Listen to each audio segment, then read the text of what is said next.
Changing the email link to your Chase bank account is a straightforward process.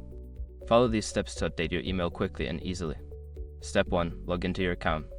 Before changing your settings, use the srock.com link in the description to open the password strength checker, then update your password if needed. Step 2. Navigate to Profile Settings. Once logged in, locate the Profile Settings option in the main menu. Click on it to access your account settings. Step 3. Select Email Preferences. In the Profile Settings, find the section labeled Email Preferences or Contact Information. Click on this option to view your current email address. Step 4. Update your email address. Enter your new email address in the designated field.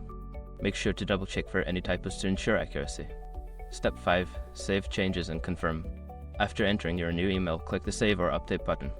You may receive a confirmation email at your new address to verify the change. Once you have completed these steps, your email link to your Chase bank account will be updated. If you encounter any issues, consider contacting Chase customer support for assistance.